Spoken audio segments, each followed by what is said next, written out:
Hello, friends. Today I have taken a very important topic to discuss with you, and this topic is related to the world history. कभी भी आप world history की बात करते हो या world history में स्पेसिफिकली आप यूरोपियन हिस्ट्री की बात करते हो, then you often get to hear this word feudalism. या तो आप फ्यूडलिज्म सुनते हो या फ्यूडलिज्म स्ट्रक्चर यानी फ्यूडल स्ट्रक्चर, फ्यूडल सिस्टम, इस तरह के वर्ड्स आपको हमेशा सुनने को मिलते हैं बच्चों। ठीक है, so this topic is very important to the students of 12th class and also for those students who are preparing for administrative services like UPSC and PCS services, right? So इस टॉपिक को आज हम डिटेल्ड फॉर्म में discuss करेंगे। और एक बात मैं आपसे कहना चाहता हूं कि अगर इस टॉपिक को कम्प्लीटली समझना चाहते हैं तो आपको पूरा वीडियो देखना पड़ेगा so that you can understand the concept thoroughly, है ना। सो बच्चों, मैं हूं मुकेश भारती और आज जो फ्यूडलिज्म का टॉपिक है इसको मैं डिटेल्ड फॉर्म में डिस्कस करता हूं। बने रहें पूरे वीडियो में। ओके बच्चों, जब भी हम फ्यूडलिज्म की बात करते हैं या फ्यूडलिज्म बोलिए या फ्यूडल सिस्टम बोलिए या फ्यूडालिटी बोलिए, है ना, ये हमेशा आपको वर्ड सुनने को मिलेगा। ठीक है, और देखिए सबसे पहले हमें ये देखना है बच्चों कि जो फ्यूडलिज्म वर्ड है वो दो लैटिन वर्ड से डिराइव किया गया है। पहला जो वर्ड है वो है फ्यूडम। पहला जो वर्ड है वो है फ्यूडम। फ्यूडम का मतलब क्या होता है बच्चों? फीफ। देखो, फ्यूडलिज्म फ्यूडम से आया है और जिसका मतलब है फीफ। ये फ्यूडलिज्म का सबसे इंपॉर्टेंट पॉइंट है। समझ लो कि पूरा जो फ्यूडलिज्म है ना वो इसी में छिपा हुआ है, ये फीफ में छिपा हुआ है। और फीफ का मतलब क्या होता है बच्चों? पीस ऑफ लैंड, यानी जमीन। यानी फ्यूडलिज्म जो होता है ना वो पूरा लैंड के ऊपर बेस्ड है। वो पूरा जो कहानी है, ये जो पूरा स्टोरी है फ्यूडलिज्म का, वो फीफ के ऊपर बेस्ड है, पीस ऑफ लैंड के ऊपर बेस्ड है। इसका मतलब क्या हुआ? मान के चलो एक बहुत बड़ा एरिया है और उस एरिया को अलग अलग टुकड़ों में बांट दिया गया है, अलग अलग पीस ऑफ लैंड बना दिया गया है, अलग अलग टुकड़ों में बांट दिया गया है बच्चों। तो ये एक फीफ हो गया, ये एक फीफ हो गया, ये एक फीफ हो गया, ये एक फीफ हो गया, ये एक फीफ हो गया। तो इसे हम क्या बोलते हैं? फीफ। दूसरा जो वर्ड है वो है फ्यूडालिटास। फ्यूडालिटास का मतलब क्या होता है? Service connected with the fief. अब ये फ्यूडलिज्म क्या कहता है कि सपोज करो कोई एक व्यक्ति है या एक फार्मर मान के चलो, ठीक है। अब इसको भाई एक पीस ऑफ लैंड दिया जाता है, इसको ना एक पीस ऑफ लैंड दिया जाता है, ठीक है। और कौन दे रहा है? मान के चलो कि कोई दूसरा व्यक्ति दे रहा है या इससे हायर रैंक का कोई व्यक्ति है वो दे रहा है। तो इसने क्या दिया? इसको तो भाई पीस ऑफ लैंड दिया। अब इसको ऐसे ही नहीं दिया लैंड कि लो भाई मैं तुम्हें फीफ दे दिया, मैं तुम्हें पीस ऑफ लैंड दे दिया। इससे क्या होगा कि अब ये व्यक्ति एक कंडीशनल सर्विस के थ्रू ये दिया गया है। अब ये व्यक्ति क्या करेगा? ये अपना सर्विस देगा। किसको देगा सर्विस? इस व्यक्ति को जिसने लैंड दिया है, ठीक है। तो इसी को हम फ्यूडलिज्म सिस्टम बोलते हैं कि एक हायर रैंक का व्यक्ति, ये मान के चलो राजा या किंग, अपने से लोअर रैंक के, या ना उसके अंदर में जो है ना, जो नोबल्स वगैरह होते थे या जो वेसल्स वगैरह होते थे, अभी आगे मैं डिटेल्स में बताऊंगा, अपने लोअर रैंक के लोगों को लैंड दिया करते थे, फीफ दिया करते थे। और फीफ के बदले वो व्यक्ति क्या देता था? अपना सर्विस देता था, अपना लॉयलिटी देता था इस व्यक्ति के लिए। अगर ये राजा कहीं लड़ाई करने के लिए जाता है तो इस लैंड के बदले वो बैटल फील्ड में भी जाता था, लड़ाई करने भी जाता था। मतलब एक हायर क्लास के व्यक्ति ने लोअर क्लास के व्यक्ति को फीफ दिया और उस फीफ के बदले वो व्यक्ति हायर क्लास के लोगों को अपना सर्विस, अपना टाइम, सब कुछ देने के लिए तैयार रहेगा। ठीक है, तो दैट इज फ्यूडलिज्म का इंट्रोडक्शन। आपको समझ में आ गया होगा बच्चों, ठीक है, कि एक सबसे जो ज्यादा फ्यूडलिज्म का जो सबसे एक सेंट्रल पॉइंट है ना, याद रखना, ये फीफ है, यानी पीस ऑफ लैंड है ना। यानी अगर हम डेफिनेशन की बात करें बच्चों तो पूरा, मतलब मान के चलो यूरोप के किसी कंट्री की बात कर रहे हैं, तो पूरा जो एक कंट्री का जो इकोनॉमिक सिस्टम है या पॉलिटिकल सिस्टम है या सोशल सिस्टम है, ठीक है, वो किस पर बेस्ड था? वो फीप पर बेस्ड था, वो पीस ऑफ लैंड पर बेस्ड था। यानी पूरा जो इकोनॉमिक सोशल पॉलिटिकल सिस्टम जो रन करता था ना, उसका जो मेन सेंटर पॉइंट था, सेंट्रल पॉइंट था, वो क्या था बच्चों? फीफ ही था। ठीक है, और ये खास करके फिलिप्स की बात करते हैं तो हम एक मेडिएवल यूरोप की बात करते हैं, मतलब यूरोप के मेडिएवल एज की बात करते हैं। और ये medieval age normally 9th to 15th century तक माना जाता है। ठीक है, अब आगे जो ये सारा वर्ड डेफिनेशन वो आगे मैं समझाने के बाद, एक फीफ हुआ करता था, फीफ पे सर्फ काम करते थे, सर्फ उस जमीन से बंधे हुए थे। वो जमीन किसका होता था? वैसल्स का होता था। वैसल्स क्या करता था? मिलिट्री सर्विसेज या अदर सर्विसेज लॉर्ड्स को देता था, जैसे हम फ्यूडल लॉर्ड।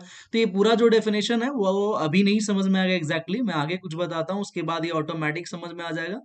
एग्जाम्पल भी ऑटोमेटिक समझ में आएगा कि फ्यूडलिज्म का एग्जाम्पल क्या है कि someone farming a piece of land, है ना, एक व्यक्ति है ना, वही जो मैंने बताया था, एक व्यक्ति है वो पीस ऑफ लैंड पे क्या कर रहा है? फार्मिंग कर रहा है ना, किसके लिए? एक लॉर्ड के लिए।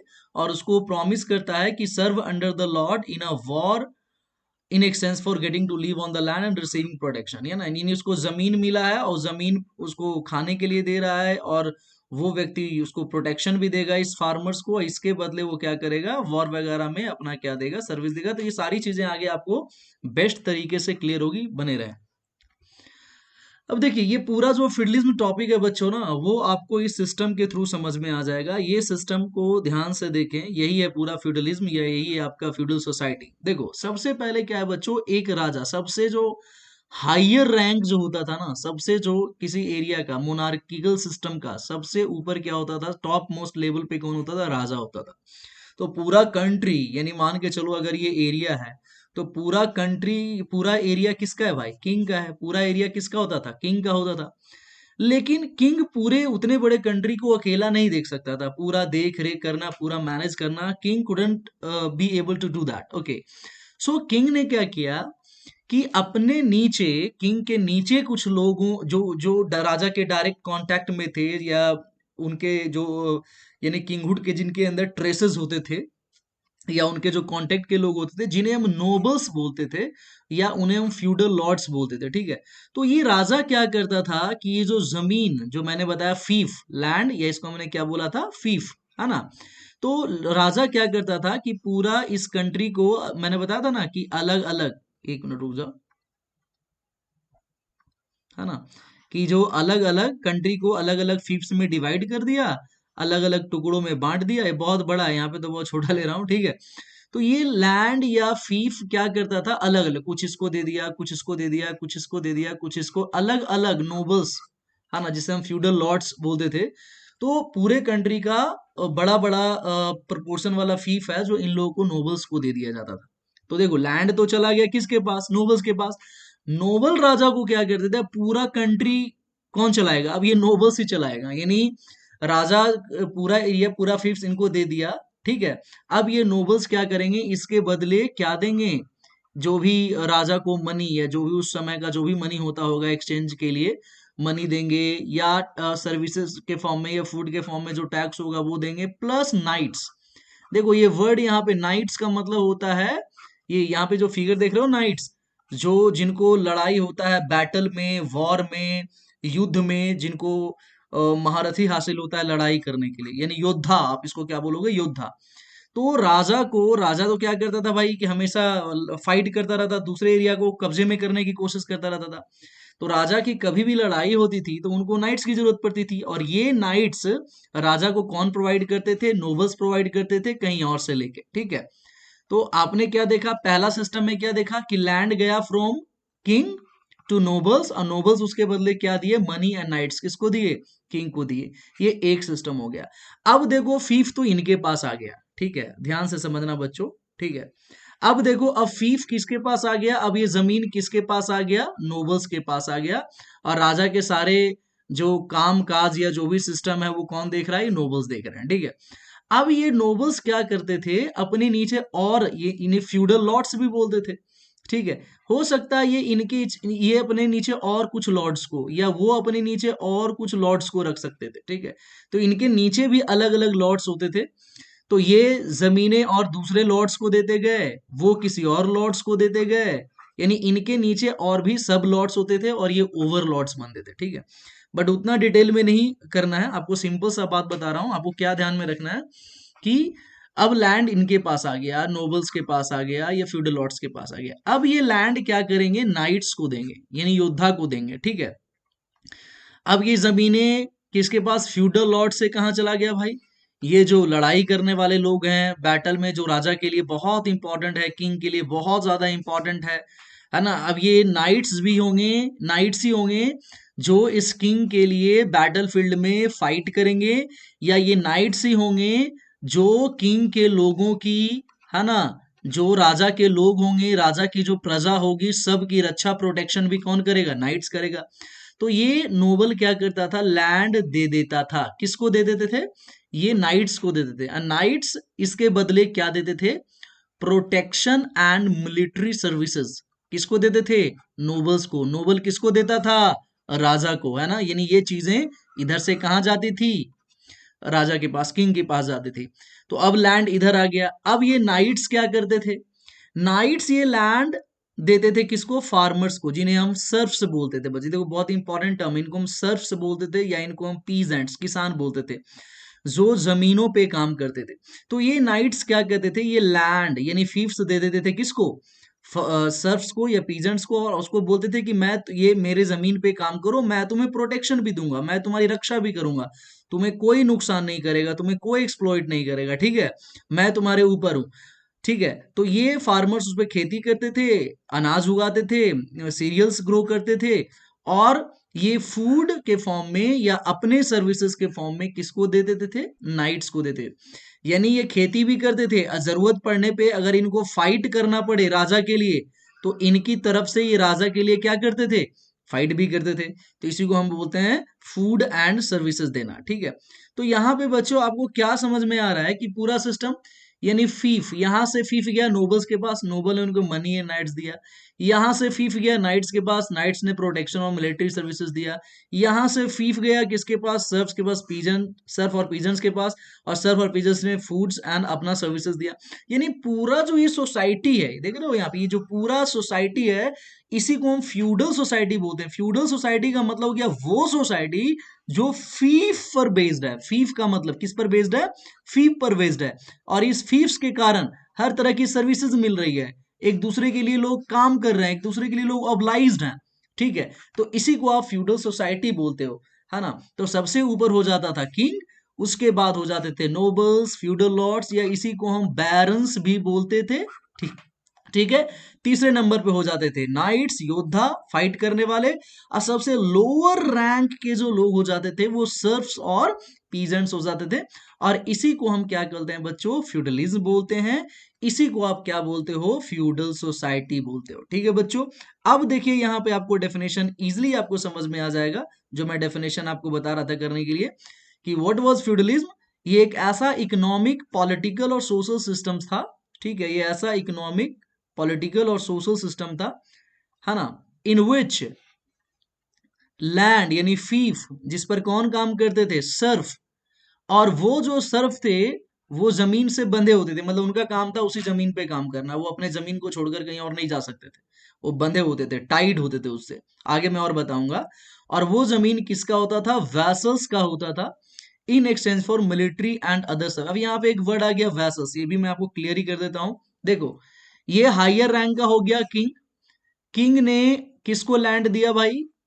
नोबल्स को। तो ये नोबल्स क्या हो गए? वेसल्स हो गए। किसके लिए? किंग के लिए।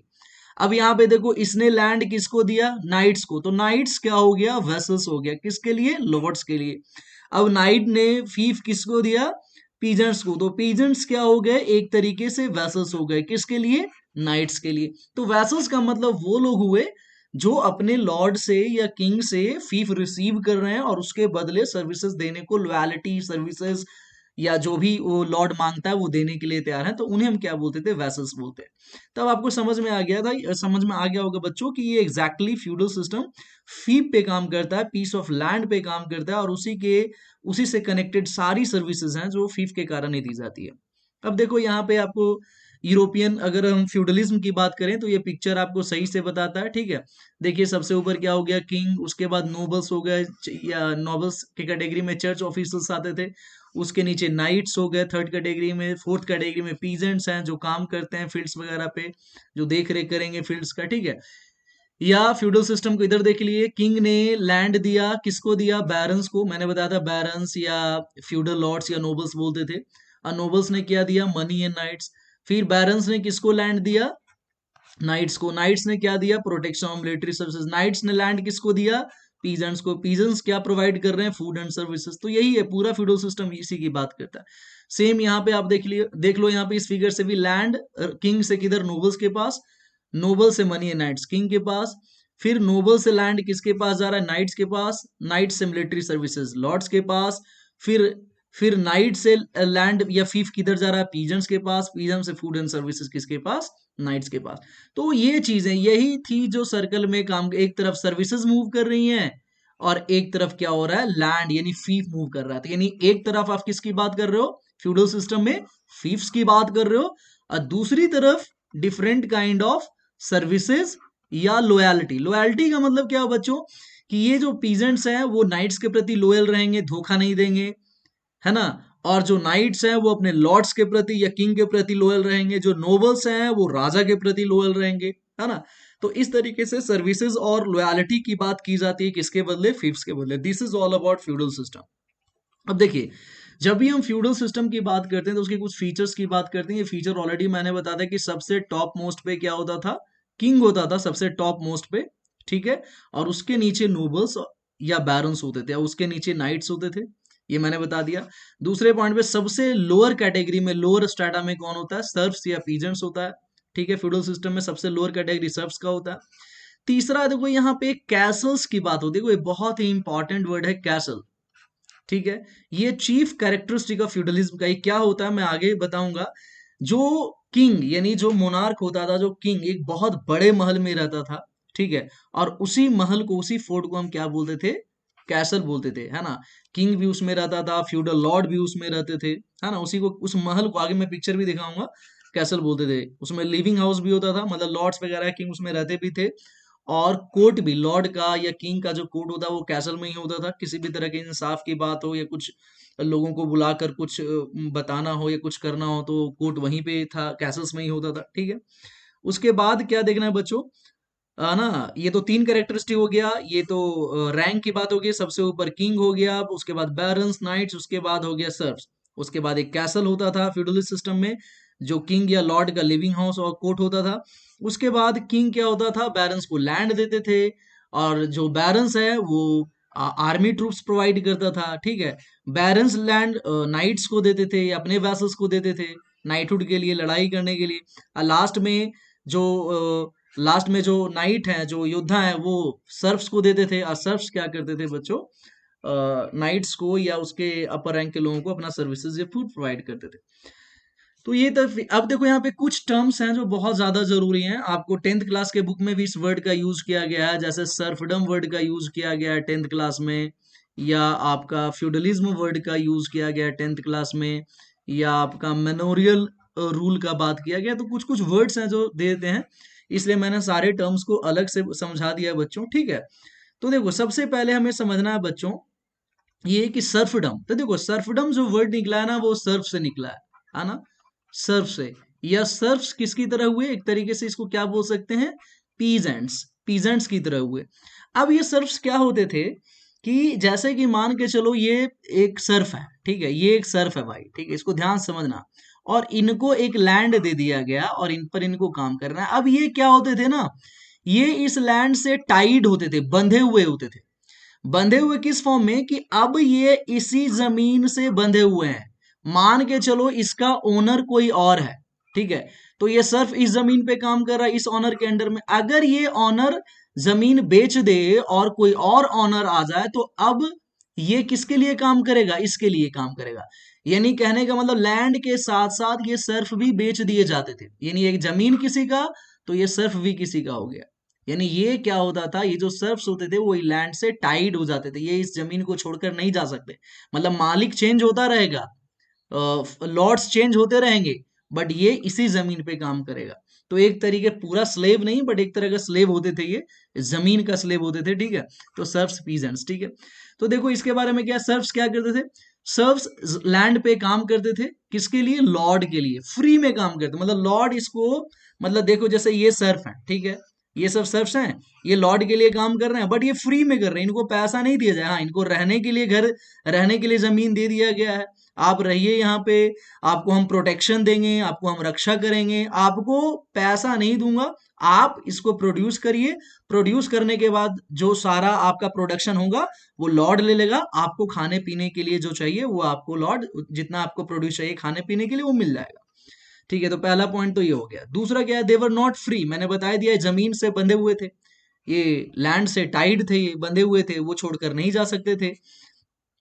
इसका मतलब क्या हुआ कि उनका ओनर चेंज होगा with the change in ownership of the land from one land to another, यानी ओनर चेंज होगा बट वो उसी जमीन से बंधे हुए रहेंगे।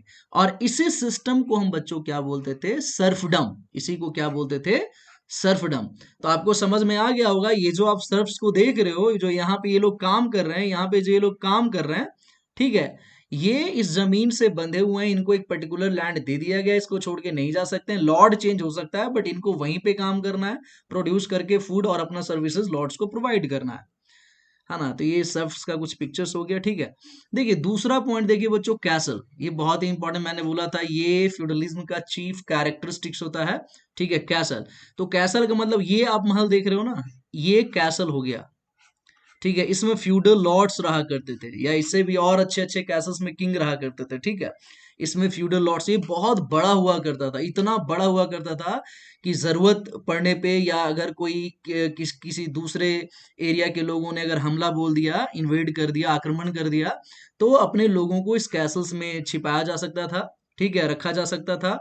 तो ग्रेन्स वगैरह, अनाज वगैरह, या वेपन्स वगैरह रखना, या नाइट्स वगैरह, या जितने भी फ्यूडल लॉर्ड्स हो गए, उनके अंदर जो नाइट्स हो गए, वैसल्स हो गए, जरूरत पड़ने पे सभी लोगों को इस कैसल्स में रखा जाता था। तो सिंपल याद रखना है, कैसल क्या होता था, the feudal lords lived in a huge castle और फोर्ट्स, ये इस तरह के कैसल्स में रहते थे, फोर्ट्स में रहते थे, है ना। इनके अंदर लिविंग हाउस होता था और कोर्ट होता था, ये मैंने पहले ही बता दिया था, ठीक है। दूसरा पॉइंट क्या है, the Lord stored arms and weapons, यानी इन कैसल्स में खुद तो रहते थे, कोर्ट होता भी था, आर्म्स और वेपन्स भी रखते थे, ग्रेन्स वगैरह भी रखते थे इसी कैसल के अंदर। और अगर कोई एक्सटर्नल इन्वेजन हुआ, अगर बाहर से किसी ने हमला कर दिया, तो it also provide shelter to the common people, यानी लोगों को या नाइट्स को, सबको क्या करते थे, ये शेल्टर भी प्रोवाइड करते थे। तो बहुत बड़ा बड़ा महल होता था, ये आपको मूवीज वगैरह में भी इस तरह की चीजें देखने को मिलती होगी। तो देख सकते हैं, ये भी एक कैसल्स का, ये यूरोपियन कैसल्स का एग्जाम्पल है जो मैंने नेट से लिया है।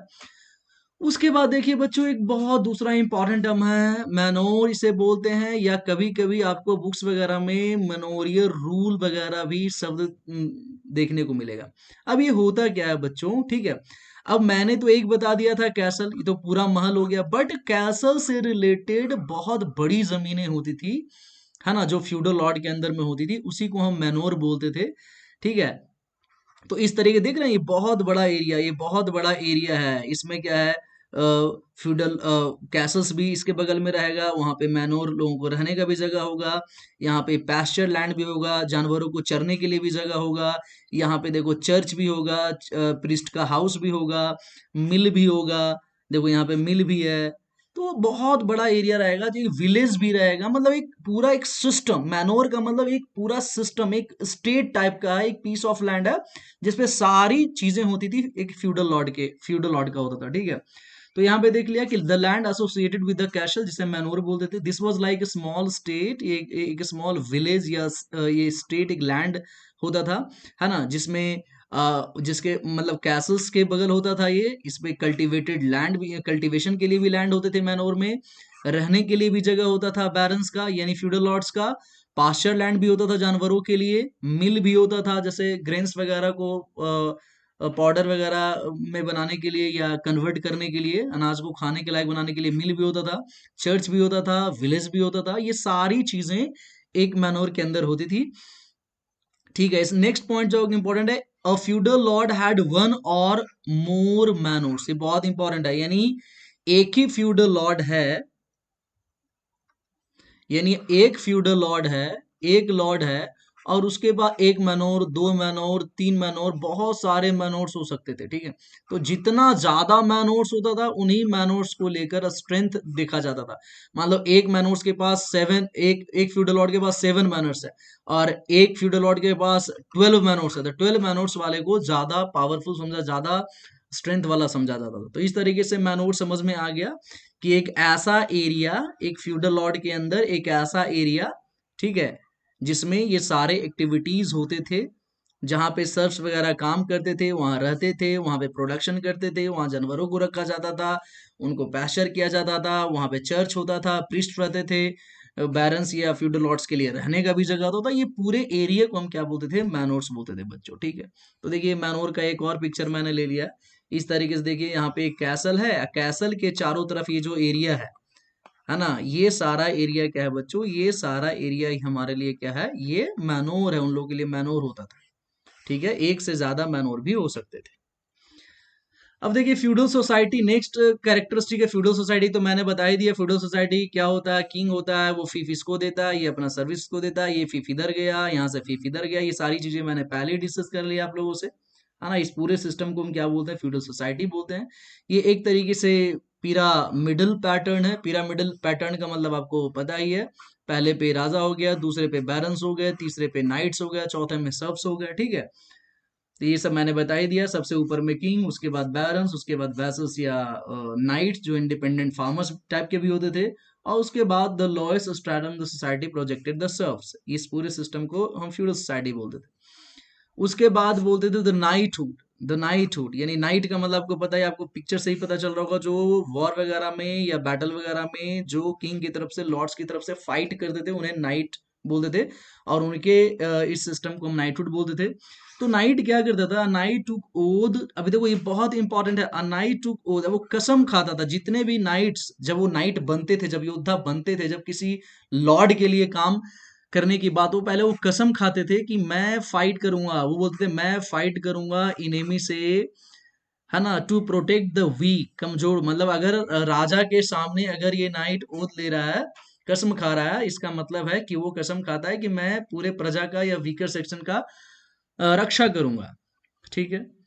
जनरली द सन्स, अब ये नाइट्स बनते कौन थे बच्चों, तो जो लॉर्ड्स होते थे या फ्यूडल लॉर्ड्स के जो अ, बच्चे होते थे या उनके जो रिलेटिव जान पहचान के लोग होते थे, उन्हीं को नाइट्स बनने का एजुकेशन या ट्रेनिंग दिया जाता था। और अगर कोई एक व्यक्ति नाइट बनना चाहता है तो उसको ट्रेनिंग लेना पड़ेगा, और उसको एक नौकर की तरह दूसरे नाइट, जो उसके सीनियर नाइट होंगे, उसके अंदर में काम करना पड़ेगा।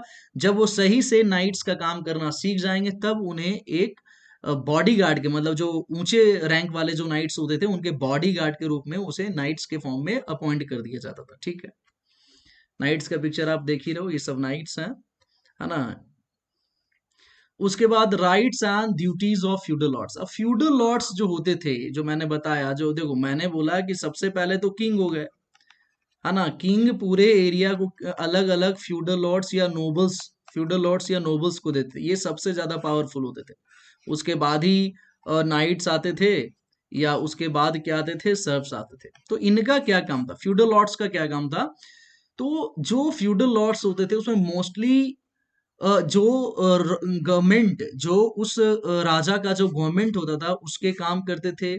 आर्मी और डिप्लोमेसी का काम फ्यूडल लॉर्ड्स ही देखते थे, कि कब कितना आर्मी चाहिए, कहाँ से आर्मी लेना है, कब देना है राजा को। जो भी administration of the state area का जो एडमिनिस्ट्रेशन है, प्रशासन है, राजा की तरफ से नोबल्स ही देखते थे, फ्यूडल लॉर्ड्स ही देखते थे। ड्रेनिंग ऑफ स्वैम्प्स का मतलब करप्शन वगैरह का ध्यान रखना, करप्शन हो रहा है कि नहीं हो रहा है, कम कैसे करना, वो नोबल्स देखते थे। ट्रेड एंड कॉमर्स से रिलेटेड राजा की तरफ से सारी चीजें फ्यूडल लॉर्ड्स ही देखते थे, है ना। लेकिन फ्यूडल लॉर्ड्स को कुछ स्पेशल राइट्स भी थे बच्चों, कि मान के चलो ये फ्यूडल लॉर्ड्स हैं, ये फ्यूडल लॉर्ड है, ठीक है, और इसने अपने वैसल में मान लो कि नाइट को क्या दिया, एक जमीन दिया था। अब ये वैसल क्या गया, डेथ कर गया, ये मर गया, और इसका जो बेटा है वो माइनर है, माइनर का मतलब बच्चा है, ठीक है। तो वो जो लैंड था, उस प्रॉपर्टी का मालिक कौन हो जाएगा, फ्यूडल लॉर्ड ही हो जाएगा।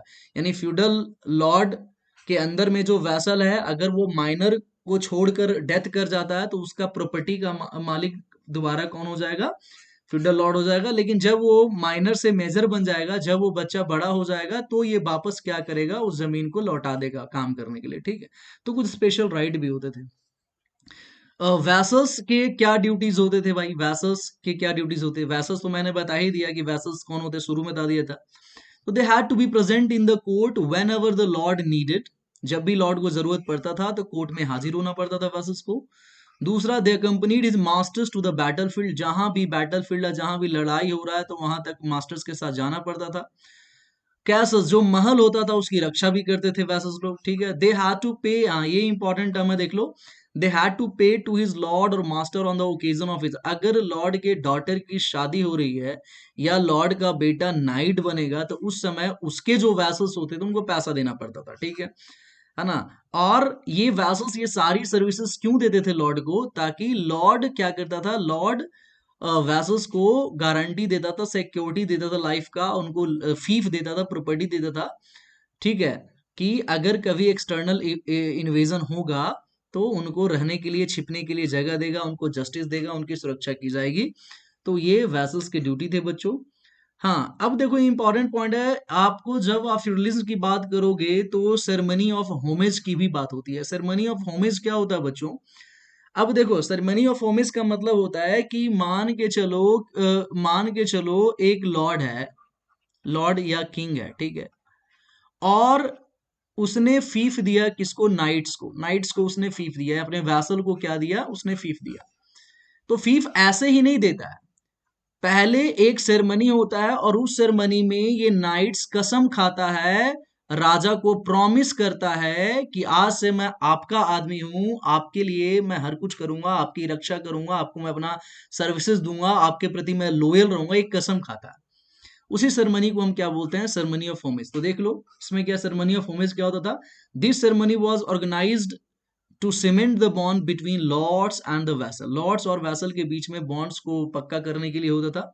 In this ceremony the vessels took wow, कसम खाते थे वैसल्स लोग या नाइट्स लोग, कसम खाते थे कैसल में कि they will remain loyal to his lord, कि अपने लॉर्ड के प्रति, अपने किंग के प्रति उनकी लॉयलिटी हमेशा, जब तक वो जीवित हैं, जब तक उनका जीवन है, लॉर्ड के प्रति हमेशा लॉयल रहेंगे, उन्हें धोखा नहीं देंगे, उन्हें हमेशा अपनी सर्विसेज प्रोवाइड करेंगे।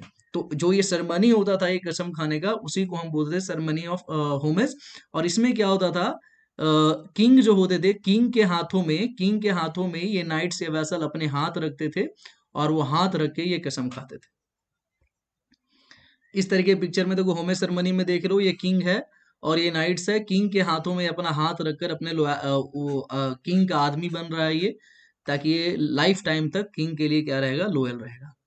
अब लास्ट जो पॉइंट है फ्यूडलिज्म के कैरेक्टरिस्टिक से रिलेटेड, वो इन्वेस्टिचर है। इन्वेस्टिचर क्या होता था कि चलो एक बार तो होमेज हो गया भाई, नाइट्स ने या वैसल ने कसम खा लिया कि आज से मैं आपका आदमी हूँ, आपके प्रति लॉयल रहूंगा, मरते दम तक आपको अपना सर्विस दूंगा, आपको अपना लॉयल्टी दूंगा। आफ्टर होमेज जब वो कसम खा लेता है तो लॉर्ड क्या करता है, वैसल के हाथों में या नाइट्स के हाथों में एक टाइटल देता है या एक तलवार, स्वर्ड देता है एज अ टोकन और गिफ्ट।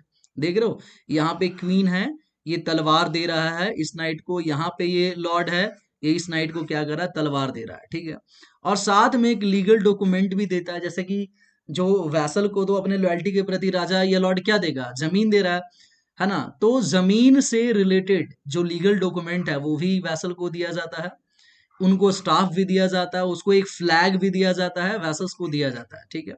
और इस सिस्टम को ही क्या बोलते हैं, इन्वेस्टिचर बोलते हैं। यानी पहले पहले क्या होगा, पहले होमेज सेरेमनी होगा, होमेज सेरेमनी के बाद इन्वेस्टिचर होगा, जिसमें राजा की तरफ से, लॉर्ड की तरफ से वैसल्स को तलवार या कोई गिफ्ट दिया जाता है और फीफ का एक लीगल डॉक्यूमेंट दिया जाता है, और दोनों के बीच में जो एक बॉन्ड होता है वो पक्का हो जाता है। तो इसी के साथ ये फिडलिज्म का टॉपिक समाप्त होता है बच्चों, ठीक है। अब मेरे अंदाज से आपको समझ में आ गया होगा कि पूरा फ्यूडल सोसाइटी क्या होती है, फ्यूडल स्ट्रक्चर क्या होता है, फ्यूडलिज्म किससे रिलेटेड है, किस तरीके से एक सिस्टम फ्यूडलिज्म के तहत अंडर काम करता है।